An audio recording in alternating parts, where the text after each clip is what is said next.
Welcome back to another episode of Beyond the Sermon with Hyde Park United Methodist Church in Tampa, Florida. I'm Matt Hotho, the Director of Production and Online Engagement. And I'm Magrey and Mat, the Senior Pastor. So Magrey, in your message today, you dove into one of the more simple scriptures, Romans 8. Right. I kid, it is not one of the more simple scriptures. Paul wrote many run-ons. Let's call it a highly popularized text. Yes. Amidst all of the other complicated things he says in Romans, this one's clear, it's compelling, and it's very memorable. Yes, it is memorable, definitely. And there's a lot of really weird language in it. Yeah. And so in your sermon, you kind of unpack some of that language. So I thought we could read a bit of Romans 8 again. Absolutely. To remind the listeners kind of what we're dealing with. So Romans 8, we'll start in verse 18. And this is from the NIV. So I consider that our present sufferings are not worth comparing with the glory that will be revealed to us. For the creation waits in eager expectation for the children of God to be revealed. For the creation was subjected to frustration, not by its own choice, but by the will of the one who subjected it, in hope that the creation itself will be liberated from its bondage to decay and brought into the freedom and glory of the children of God. Whew. And here we go, though. Here's the line where you kind of went to in your sermon, right? And I think this is where Paul gets really confusing because he's making a whole bunch of points here. But I think this is helpful in verse 22. We know that the whole creation has been groaning as in the pains of childbirth right up to the present time. Right. So there's this sense that like something isn't right in creation. Right. And Paul is a first century Jewish person, a Jewish leader who is realizing that, man, something isn't right in creation. So how can we relate to Paul today? What a great question. So it's important to note where this text is in the light of the entire book of Romans, because the entire book, let's say 16 chapters, is not entirely like chapter 8. Chapters 1 through 7 is a very different kind of writing. It's a very different kind of approach that Paul is taking. It's very legal. It's very procedural. It's very theological. It's the most high-order theological writing that Paul does of any of his epistles, because he's making an argument in the first 7 chapters about how nobody is innocent in light of a sin. Like everyone has sinned. There's that whole popular verse, all have sinned and come short of the glory of God. And he goes procedurally from one type of person, one group of people after another, to level the same indictment. Nobody is innocent. Everyone is guilty. And you get the sense that these first 7 chapters, that's what this whole book of Romans is going to be about. It's about how God finds none of us faultless. What's powerful about chapter 8 is that he elevates the rhetoric from this sort of dry, legalistic thing to all of a sudden this artistic, flourishing, vivid, magnificent view of an entire world that is going through labor pains. Yeah. I mean, that's not the kind of language he uses in the first 7 chapters. Yeah. But it's a critical transitional chapter because he underscores his case with this artistic language before he gets to the second half of Romans, which is very practical. It's all about how to be in community with one another. So the back half of Romans needs this chapter 8 to talk about how we are all participating in this new thing that God wants to create together. We're all, as I said in the sermon, midwives of hope. Mm-hmm. None of us are faultless. That's chapters 1 through 7. But all of us can take a part in doing this new thing together. And it's this chapter 8 that is the pivotal hinge for all of Romans. Yeah. So something that struck me when I was listening to your sermon is, there has been a lot going on, especially in the last 10 days. Sure. But especially in the last 6 months, in the last 5 years. I was trying to think about when was the last halcyon time in my life? Like the last time when I was like, everything feels pretty good right now. Yeah. And I kept going maybe it was, 2018. Nope. Maybe it was 2016. Nope. And I just kept rolling that clock back. And I realized that there's never a perfect moment. Right. Right? Creation is always groaning in some way. Always. So I think the thing that I've been wrestling with after listening to your sermon was I need to be rooted in something that isn't unmoored by whatever's happening in the headlines. Great. Of, the latest tragedy or the latest thing that's polarizing us. Mm-hmm. But what's the thing that is my calling to participate in helping creation be birthed, right? This new creation being birthed. Yeah. Have you thought about what that means for you?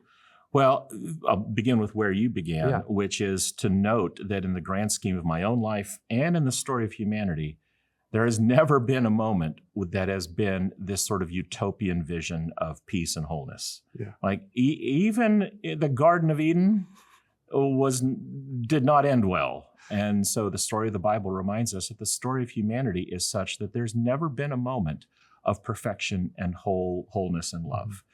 That can feel depressing when you look at it that way, but that's also encouraging. That it's just a reminder that nothing is static, that all things are temporary, that in every moment there are awful things, there's also signs of good things. That even in our worst moments, decades ago, centuries ago, those horrible things from the past were fleeting, they were temporary. And things are better in some ways than they were 50, 100, 200 years ago. And there are things that are still bad. And that's a reminder to us that in every moment, there are things that are better than they were before and worse than they were before. That's also a reminder that 5 years from now, 10 years from now, the things of this present moment will pass, but there will be new challenges. Mm-hmm. So to your second point, which I think is the really important point that Paul is making, what is it about this present moment that can teach us about resilience so that we can increase our threshold and our capacity for future suffering, for future pain? To use that midwife and laboring metaphor, how can we push through this moment so that we can be strengthened for the next push and the next push after that? The reality is we are going to keep pushing for the rest of our lives. Just as there never was a moment of pure perfection in the past, we may not see a moment of pure perfection in our lifetimes where there is no trouble, no war, no violence. I mean, realistically speaking, there will always be something. But we will have done our part as faithful stewards of the moment to entrust to the next generation a world that is somehow better than it is now, knowing that the next generation will be dealing with crises that we don't have to worry about right now. That's just the nature of time. And that's the nature of the cosmic view of God's grace, which is there from the beginning. It'll be there to the end. It's just calling us to be faithful as midwives of hope right now. Yeah. I think that's tough sometimes when I hear that and I don't want to be passive. Right. I don't want to just say, well, God's got this. Right. Because at some point, bad actors can still, kind of seize on that, right? Yeah. And then the church can be found passive when it actually needed to be active. Right. So I think I'm wrestling with for Matt Hotho, right, what does his grounding look like? Yeah. When I want to stand for something. Right. And I think the values that I stand for are decency, are intelligent conversation, engaged conversation, seeking to understand, but also being really clear about where harm is being done. That's right. I think it begins with one's values that are incontrovertible, values that hold you together as an integrated person. You named some of the values for yourself: the importance of listening, the importance of seeking justice. Those values need to remain the same regardless of what is happening to you. That's why this current series for us is so important, a reminder of our mission, our core values, as well as our vision. These are aspects of our identity together as a church that will hold steadfast regardless of what's happening in the world.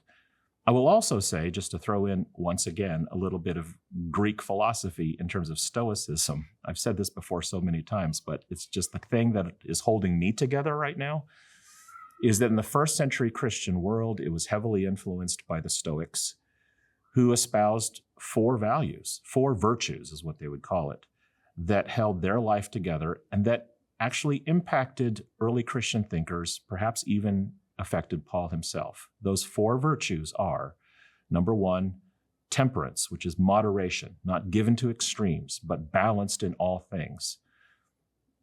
Prudence, which is wisdom, to seek wisdom in everything that one does, rather than foolishness, rather than the easy shortcuts. Justice, which is to use all of your energies to help those who are not experiencing the best kind of life, to advocate for the injustice and the inequity in the world. And then courage, to be unafraid to take risks regardless of the cost. So those 4 virtues guided the early church, early Christian first century world, and I've held on to those myself. In fact, I keep those as we keep talking about my bracelets, but here we go. TPJC. This is actually the first bracelet I ever made in the Little Words Project at the Mall of America after St. John's Abbey, where my spiritual director first told me about temperance, prudence, justice, and courage, TPJC. And so I hold on to these in moments of my own distress throughout the day. I hold on to these and just remember these are the things that I control. And these are the anchors that I choose to live my life by. Yeah. All right. Well, I think that might be helpful for someone who's listening, kind of, trying to figure out how do I find grounding, right? Right. So those are 4 things that are from Stoicism. I think doing a values exercise to understand what your own personal values are would help, in kind of understanding what, journal a little bit about like, what do I value? What is core to who I am? Right. And try and stay rooted in those, because those are the things that are going to help us most be attentive to this, what you called being midwives of hope. And I will say that this is why during this current season of my preaching, I have chosen this as the prayer that introduces every one of my sermons. Hopefully by now you've heard this many times, where I say, God, fill our lives with integrity, courage, and humility. Integrity, courage, and humility, that we might be faithful to this and every moment. Those 3 words, those 3 virtues emerged from my own daily prayer time about a year ago. So even before the current socio-political world that we live in, those 3 virtues seemed important. And I offer them always before my sermons as a reminder to myself, but also as a reminder to this faith community, Hyde Park United Methodist, that regardless of what is happening in the world, we are called to live with the virtues, with the values of integrity, courage, and humility. And if you choose to use those to guide your life, I'm grateful. But at least for me and my preaching relationship to you, those are the virtues that I always want to hold out for us together. Great. Yeah. Well, I think that's a good place to wrap up. Yeah. Thanks so much for joining us for this episode of Beyond the Sermon, and we will be back next week.